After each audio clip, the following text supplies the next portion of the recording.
This is your WGBW Daily News Roundup for the Talk of Green Bay, 97.9 FM and 1590 AM.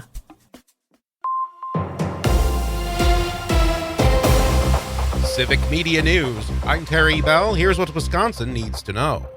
1 in 4 voters in Wisconsin cast a ballot Tuesday. The Wisconsin Elections Commission says 26% is the highest turnout for a fall primary election in 60 years. 1.2 million people voted on each of 2 proposed amendments to the state constitution.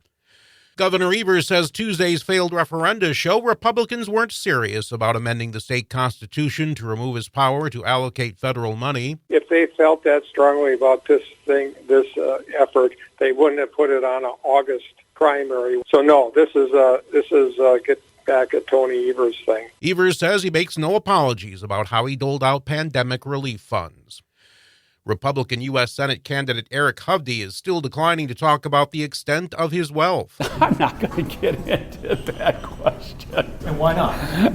Why would I? Hovde's recent financial disclosure says he's worth about $500 million.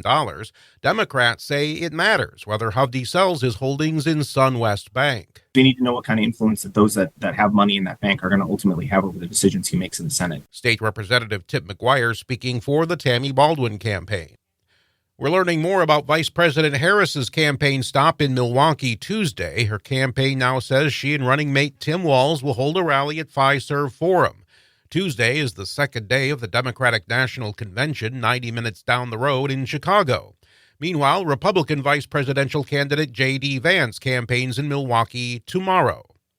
A man convicted in a triple murder in the La Crosse area will be sentenced to life in prison. A jury this week convicted Naya Tao for the killings at a quarry outside La Crosse 3 years ago. Prosecutors say Tao and another man killed 3 people over a debt. Tao faces a mandatory life sentence. Wisconsin wildlife officials are making some changes to the state's elk hunting rules. The Department of Natural Resources Board is turning the elk hunting season into one continuous season between October 15th and December 15th. The plan also states the goal to grow Wisconsin's elk population while at the same time minimizing interactions between elks and humans. I'm Terry Bell, Civic Media News. Now here's what you need to know closer to home. For WGBW News, I'm Lisa Hale. Shawano County School District's going back to the voters, this time for a $51.23 million capital referendum. The proposal comes after voters rejected a $54.5 million referendum in April. Superintendent Kurt Kreisen says the district still has facility needs, but after feedback from staff and community, the district chose to focus on high demand and high usage projects and renovations rather than additions to buildings. The referendum will be on the November 5th ballot. A suit filed in Brown County Court Friday has accused the Wynn Senate Political Action Committee of using defamatory statements in anti-Eric Hovde advertisements run on television stations in Green Bay. The suit alleges statements that Hovde's family rigged the system to rake in $30 million in government subsidies and loans, and that Hovde is, quote, sheltering his wealth in shady tax havens around the world, are defamatory. None of the stations have filed formal responses. No hearings have been set yet. Green Bay's Austin Straubel International Airport is getting a $2 million federal grant to purchase 2 snow removal trucks from MB Companies in Chilton. The grant is part of the airport improvement plan for the Federal Aviation Administration. The snowplows will be delivered to the airport in September 2025. Calumet County and the cities of Manitowoc and Brillion will each receive $75,000 in grants to address environmental contamination. The Wisconsin DNR grants will allow the communities to investigate brownfield sites. In Calumet County, the grant will address concerns over a 1.97-acre property's history as a metal plating facility. In Manitowoc, they'll look at a 3.5-acre site that was previously a lumber mill. And in Brillion, they'll assess an almost 6-acre site that was once a foundry. 25-year-old Derek Young of Green Bay is sentenced to 13 years in prison for neglecting a child, resulting in the death for May 2022 death of his 18-month-old son who died after ingesting fentanyl. The child's mother, Tanya Putzlacher, was previously sentenced to 10 years in prison for her role in the boy's death. The NFL draft will affect not only the businesses and residents of Green Bay, but also the school children and teachers.